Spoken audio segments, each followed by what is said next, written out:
Bonjour, c'est Jean-Christophe, bienvenue dans l'émission photo. Alors aujourd'hui c'est vendredi, c'est questions-réponses, donc vos questions, mes réponses. J'ai sélectionné 4 questions lecteurs que je vais traiter juste après.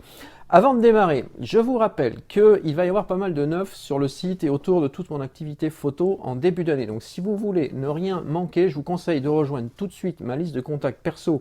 Je vous mets les liens ici si vous ne l'avez pas déjà fait, parce que c'est le meilleur moyen d'être tenu au courant de toutes les annonces et puis surtout il va y avoir pas mal d'invitations qui vont arriver. De même, alors ça ne va pas concerner tout le monde, mais si vous faites partie du club Lightroom que j'anime, le club privé, surveillez bien vos mails parce que je vais vous envoyer plusieurs choses aussi dans les heures ou les jours qui viennent. Alors je ne sais pas quand est-ce que vous allez écouter la vidéo, vous l'aurez peut-être déjà reçu, mais voilà, donc en gros, message subliminal, surveillez vos boîtes mail. Alors vous avez vu que il y a une pile de matériel à côté de moi. C'est pas pour boucher les livres, parce que des fois on me dit ouais, il y a toujours tes livres derrière. Donc c'est pas pour boucher les livres, mais c'est ce que je vais vous montrer à la fin de l'émission, après les questions-réponses. Vous allez voir pourquoi j'ai mis tout ce bazar. Je vais le sortir parce que là, voilà, on ne voit plus. Alors, une première question de Gilles qui me parle de choix de matériel. Alors oui, je sais, on va encore parler de matériel, seulement les questions, elles reviennent quand même assez souvent. Alors vous allez voir que celle-ci, elle est simple, et puis ma réponse va être très simple aussi. Gilles, il me dit, voilà, j'ai un Nikon D610, j'envisage de passer au D750 parce qu'il y a des arguments techniques qui me conviennent mieux, particulièrement la gestion du bruit qui est meilleure dans les basses lumières, l'écran orientable parce qu'on ne peut pas toujours, voilà, j'ai peut-être un peu passé l'âge de me rouler par terre pour jouer avec l'écran pas orientable, voilà, l'autofocus, des choses comme ça. Alors, qu'est-ce que tu en penses? Qu'est-ce que je dois faire? Et puis, est-ce que le jeu en vaut la chandelle? Alors, réponse très simple. Elle ne va pas nécessairement vous plaire, mais réponse très simple quand même. Premièrement, j'ai pas la réponse. C'est-à-dire que moi, je peux pas décider pour vous de savoir si le jeu en vaut la chandelle, parce qu'en plus de ça, j'ai aucune idée du type de photo que vous faites. Alors Gilles, s'il m'entend, mais je sais qu'il y en a plein d'autres qui doivent être dans le même cas, si vous me dites pas ce que vous faites, je peux pas vous répondre. L'autofocus, typiquement, oui, l'autofocus du D750 est plus performant que celui du D610. Si c'est pour faire du paysage, on s'en fout, ça ne va pas changer le problème. Si vous ne faites que de la photo d'action, effectivement, il va y avoir une différence. La sensibilité et la gestion du bruit dans les hauts ISO ou les basses lumières, alors là, je vous arrête tout de suite, c'est pas vrai. D610, D750, il y a des différences, c'est pas le même capteur, mais vous n'allez pas voir la différence de l'un à l'autre. Donc, argument qui ne tient pas. Alors, je voudrais juste conclure cette réponse pour vous faire une réflexion, mais je vais vous laisser méditer là-dessus après. Mais je crois qu'en fait, Gilles, quand il m'a posé cette question-là, il a déjà décidé qu'il le veut, le T750. Parce que, rappelez-vous, alors c'était cet été, là, quand je vous envoyais les articles sur les tout premiers articles sur la créativité, je vous ai parlé un jour des réflexes instinctifs. Là, manifestement, on est face à quelqu'un qui a déjà fait son choix. C'est-à-dire qu'instinctivement, il a envie du D750. Et maintenant, m'en voulez pas hein, si vous m'écoutez, Gilles, mais il faut bien expliquer le phénomène. Et donc, vous avez envie du D750, mais voilà, il y a un problème de coût derrière, forcément, parce qu'il va falloir revendre l'autre et en remettre un peu au passage. Enfin, voilà. Et vous cherchez maintenant des arguments techniques qui justifierait le fait que c'est une bonne idée. Or, en fait, la seule raison qui vous fait penser ça, c'est que vous avez envie du boîtier. Alors moi, j'ai juste envie de vous dire, à mon tour, si vous en avez envie, si vous pouvez vous le permettre, allez-y, réfléchissez pas plus loin, on est aussi là pour se faire plaisir, on est tous là pour... la photo, c'est votre passion, si vous êtes comme moi, donc il y a des fois, il faut savoir se faire plaisir. Si vous en avez les moyens, lâchez-vous. Mais si c'est juste pour des raisons techniques, ça tient pas. Donc non, le jeu n'en vaut pas la chandelle pour des raisons strictement techniques. Maintenant, si ce sont des raisons plaisir, allez-y, c'est pas moi qui vais vous freiner. Alors après, enfin, le troisième argument, souvent, juste pour compléter la réponse, en fait, c'est que souvent vous attendez de ma part, enfin, ou de la part d'autres intervenants, vous attendez qu'on vous donne la réponse, parce que comme ça, si quelqu'un vous dit pourquoi tu as fait ça, c'était une bêtise, vous pourrez dire ah bah oui, mais on m'a conseillé que c'était bien, donc en fait c'est pas ma faute. Donc vous voyez un peu le truc, c'est un peu vicieux. Donc je vous laisse méditer là-dessus. Deuxième question de Stéphane qui me dit voilà, j'ai monté un petit studio amateur chez moi avec des fonds, des pieds, des petits éclairages, les machins et les trucs qui vont bien, donc super, belle initiative. Maintenant, j'ai des problèmes parce que mes photos sont sombres la plupart du temps, et puis elles sont un peu jeunes, donc je suis obligé de tripatouiller en post-traitement dans Lightroom, de corriger sur mes RAW la balance des blancs, de rééclaircir les images. Donc est-ce que tu as des conseils pour éviter de faire tout ça? Alors oui, je crois que vous êtes en train de passer à côté de quelque chose de fondamental, Stéphane, si vous m'écoutez, c'est que caler votre exposition, caler la balance des blancs, ça se fait à la prise de vue, ça ne se fait pas en post-traitement. Ça s'affine en post-traitement, mais avant même de faire la photo, vous devez caler l'exposition et vous devez caler la balance des blancs. Alors, je ne vais pas vous faire un cours sur le studio aujourd'hui parce que ça prendrait trop de temps, mais faites quelques essais. Faites déjà des photos de test, des photos de type qui vont vous permettre de caler la balance des blancs par rapport à votre éclairage. Et ça, regardez dans les menus de votre boîtier et dans le manuel aussi, parce qu'on oublie de l'ouvrir des fois le manuel. Mais tout ça, c'est marqué. Vous faites des photos qui s'appellent les photos d'équilibrage de balance des blancs. Donc il y a une photo de test à faire. Et puis après, vous utilisez cette photo-là pour définir la balance des blancs pour toutes les photos suivantes. Et puis pour l'exposition, ben, ma foi, en studio, c'est quand même à vous de regarder sur des phototests là aussi, quelle doit être la bonne exposition pour que la photo ne soit pas trop sombre ni trop claire.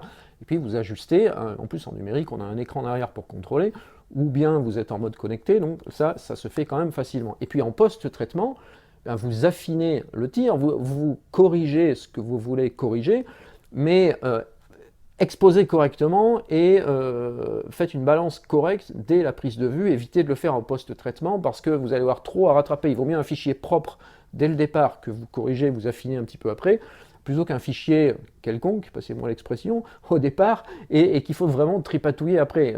Vous pouvez reprendre 0,5 à 0,7, enfin un tiers, 2 tiers de diaph dans Lightroom. Si vous devez reprendre 3 diaph, il y a un problème à la prise de vue. Voilà donc pour ça. Troisième question. Alors, c'est Jean-Bernard, j'ai mes notes à côté, c'est Jean-Bernard qui me dit j'ai un problème de temps d'exposition quand je fais des photos de sport dans un gymnase. Alors bon, manifestement, il a des enfants qui font, je ne sais plus quelle était l'activité sportive, mais ça bouge un peu. Et puis, il me dit j'ai un 18-200, bon, bah là, j'oublie parce que j'arrive à rien avec l'ouverture, c'est pas assez lumineux. J'ai un 50 mm, un 7, alors il m'a spécifié un 7, donc bon, chez Nikon, on est plutôt sur du 1.8, mais peu importe. C'est peut-être une autre marque, je sais pas, c'est pas marqué. Et donc, je suis limité au 250e à un 7, j'arrive pas à avoir une vitesse plus rapide ou un temps de poste plus court. Donc, qu'est-ce que je peux faire? Parce que je passe un temps fou à tout rattraper en post-traitement et voilà, c'est pas très drôle, quoi. Alors, là aussi, finalement, c'est un peu la même réponse que j'ai faite à Stéphane pour le studio, c'est que tout va se jouer à la prise de vue. Moi, j'aurais envie de vous dire, Jean-Bernard, si vous m'écoutez, vous êtes limité à un 7, c'est clair, c'est-à-dire que si vous voulez monter en vitesse, passer au 500e généralement sur le sport comme ça en salle, il faut être au moins au 500e, voire au 1000e, donc 2 IL de différence par rapport à ce que vous utilisez, ben vous n'allez pas pouvoir ouvrir plus que l'objectif ne l'autorise, en effet, sauf à passer à un objectif qui ouvrirait à un 2, à 1, ou voilà, mais bon, des optiques d'exception, et puis voilà, déjà, elles n'existent pas toujours, et puis il y a des coûts, il y a tout ça. Puis ça ne va pas nécessairement régler le problème, parce qu'après, vous allez avoir une profondeur de champ tellement limitée que ça va être flou. Tout au moins que ça ne va pas être net sur le sujet. Donc, première solution, montez en ISO, parce que si vous montez en ISO, pour 2 crans d'ISO, vous allez récupérer 2 vitesses, donc ça peut valoir le coup d'essayer. Reste à savoir si le boîtier est capable d'accepter cette montée en ISO, mais ça peut se gérer. Alors là, par contre, en post-traitement, vous pouvez récupérer un petit peu, s'il y a du bruit, vous pouvez récupérer le bruit. Et il vaut mieux parfois faire une concession sur le niveau de bruit, le piqué et la super qualité d'image, mais avoir quelque chose de net, qu'avoir une image où il n'y a pas de bruit, elle est bien piquée, elle est tout ce que vous voulez, sauf que le sujet est totalement flou. Donc voilà, entre les deux, choisissez. Après, il y a une petite astuce que vous pouvez utiliser qui consiste à corriger l'exposition à la prise de vue pour donc augmenter la vitesse. Donc là, vous êtes à 250e, vous pouvez passer au 500e, donc vous pouvez gagner une vitesse. Alors, vous allez être comment? Si vous gagnez une vitesse, donc le temps de pause va être plus court, donc il y aura moins de lumière qui va rentrer dans le boîtier, sur le capteur, donc vous allez être sous ex. Mais ça, vous pouvez le rattraper facilement en post-traitement. Alors c'est un peu triché à la prise de vue, mais comme on peut rattraper jusqu'à 2 IL, alors tout au moins dans les bons logiciels, on peut rattraper jusqu'à 2 IL sur l'exposition, sur l'euro. Là aussi, c'est un peu un compromis, mais il vaut mieux être obligé de rattraper un peu l'exposition en post-traitement, mais partir d'une photo nette parce que vous avez shooté au 500e ou au 1000e, plutôt que de ne pas vouloir rattraper au post-traitement, mais d'avoir une photo floue. Donc moi, je vous engage à faire quelques essais là aussi, parce que à chaque fois, c'est une constante ça. C'est souvent quand vous m'envoyez ces questions, vous dites voilà, il faut que je fasse quoi? Et souvent, pour pas dire tout le temps, je vous réponds bah, fais des essais, parce que je suis pas dans les mêmes conditions que vous, donc je sais pas si ce que je viens de vous dire va fonctionner. Il faut essayer et voir si c'est quelque chose qui vous convient ou pas. Après, l'autre petite astuce de prise de vue, c'est peut-être de shooter à un instant où votre sujet, donc si c'est le gamin, à un moment où il bouge un tout petit peu moins. Alors vous savez, parfois, je sais pas quel sport, mais moi sur la danse, par exemple, ça m'arrive souvent d'avoir une danseuse qui fait un super mouvement, et puis tout d'un coup, dans son mouvement, il y a une pause qui peut durer... des fois, c'est une seconde, quelques dixièmes de seconde, et puis hop, ça repart. Si vous arrivez à la shooter pile à ce moment-là, elle est posée. Donc si elle est posée, bah, à la limite, là, tout va bien. Alors, il faut être hyper réactif, il faut être prêt, il faut suivre, et puis clac, clac, voire même vous faites une petite rafale pour vous dire, tiens, j'ai pile la photo qui va bien quand ça va bien.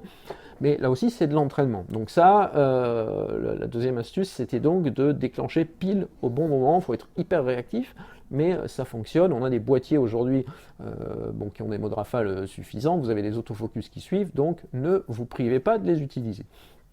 Quatrième question, c'est Daniel. Daniel, c'est une dame qui me dit, voilà, quand je suis en voyage, je veux sauvegarder mes photos, parce que bah, elles sont sur la carte mémoire, mais bon, au cas où je veux les sauvegarder.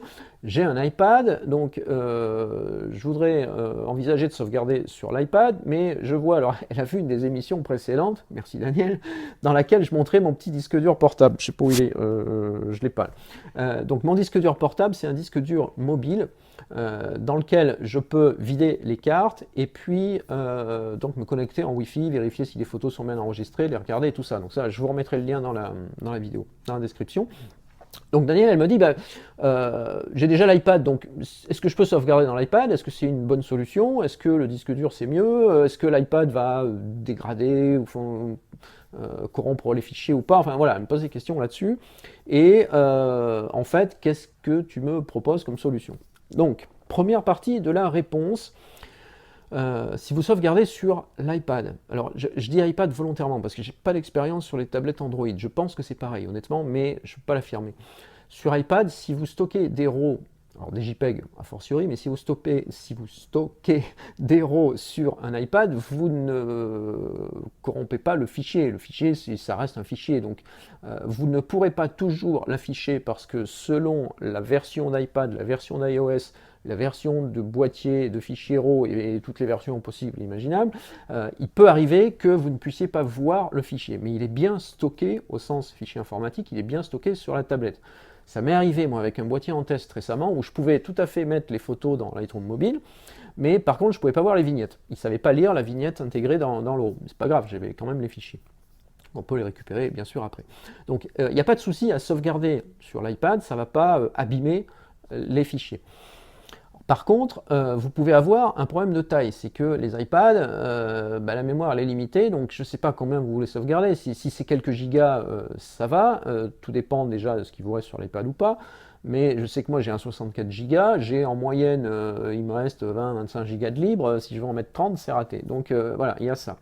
Alors, il y a une solution pour les appareils iOS, mais sur Android ça marche aussi, c'est la petite clé USB que je vous ai montrée il y a quelques jours. Je vais essayer de l'approcher un peu parce que je ne suis pas sûr qu'on voit bien. Voilà, alors c'est Lexar qui fait ça. Vous avez d'un côté le port Lightning pour iPhone, iPad, et de l'autre côté, vous avez ici une prise USB, et ça c'est une clé USB. Donc ça fait 64 Go.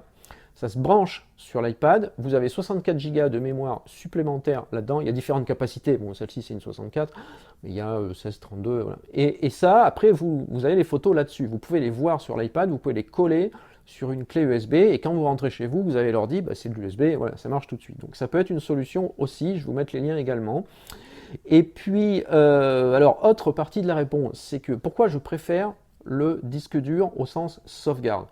Au sens tri des photos, regarder les photos, tout ça, je préfère le faire dans Lightroom Mobile. Mais au sens sauvegarde de fichiers, je préfère le disque dur parce que c'est plus rapide, déjà. Quand vous videz une carte, vous mettez la carte dedans, paf, ça se vide tout seul, c'est beaucoup plus rapide que de brancher un câble USB sur le boîtier, de brancher sur l'iPad, d'attendre que ça transfère, c'est beaucoup plus long. Ensuite, le disque dur, vous y avez un accès de n'importe quel périphérique. Il y a un accès Wi-Fi ou il y a un accès USB, hein, si vous êtes en USB.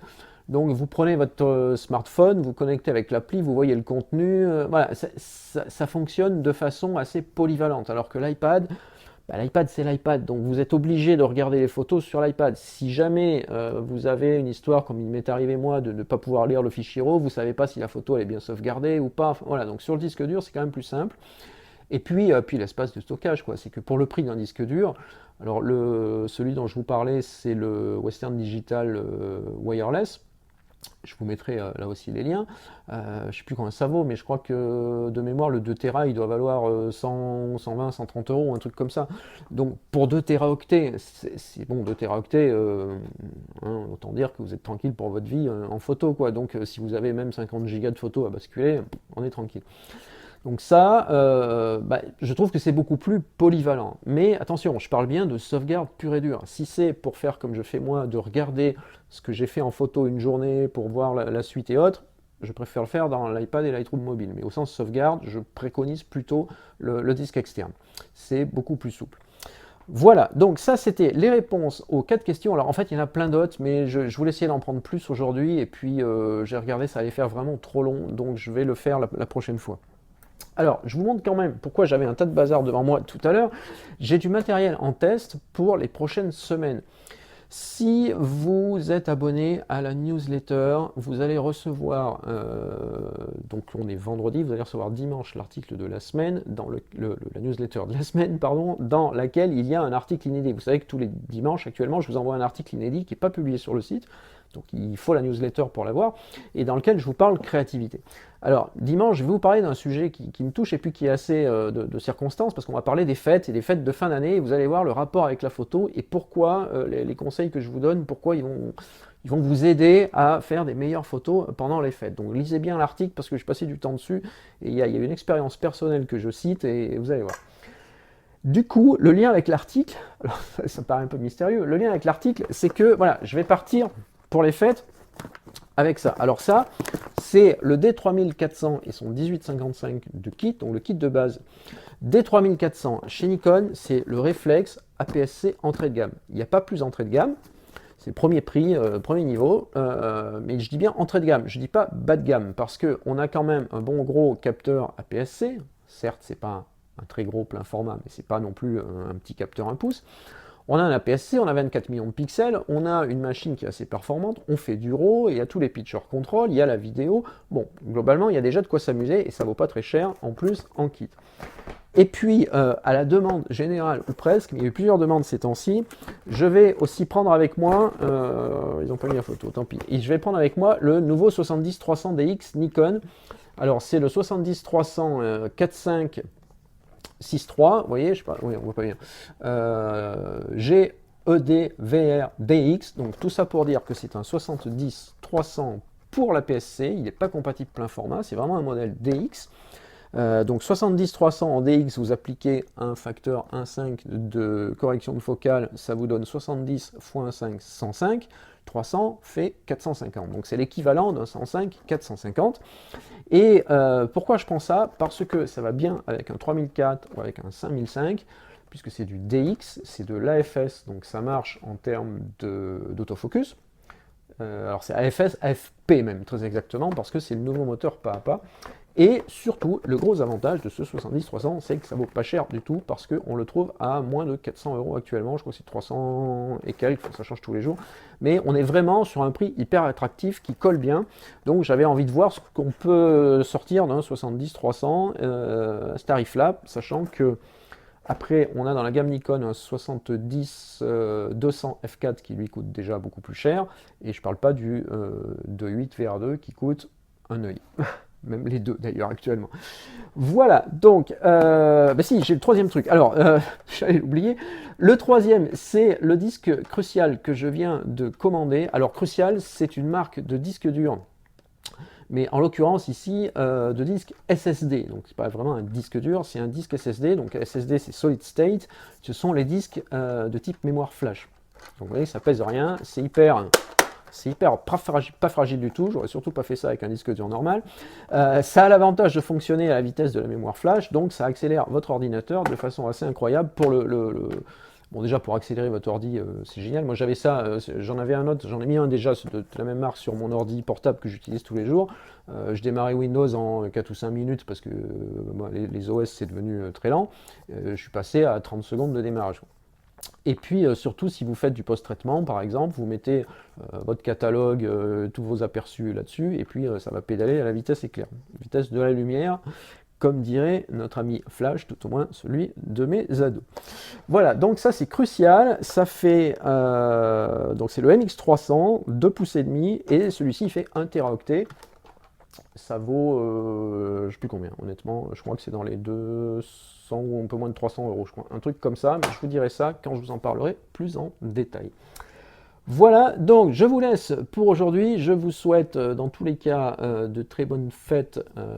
Bon, ça va pas tarder à arriver. Moi, de mon côté, donc je vous retrouve la semaine prochaine, probablement pas sur le même rythme quotidien, parce que d'une part, je pense que vous avez autre chose à faire qu'à m'écouter aussi longtemps tous les jours en cette période-là. Je vous le souhaite, franchement. Voilà, on peut attendre un petit peu janvier, puis moi je vais faire pareil aussi, je vais prendre un peu de repos. Donc j'interviendrai, mais probablement un petit peu moins. Voilà, donc n'oubliez pas l'abonnement à la page Facebook, Facebook c'est là-haut, YouTube c'est ici, je m'y perds, et puis surtout la newsletter, parce qu'il y a plein d'infos importantes qui vont pas tarder à arriver. Salut, à très bientôt!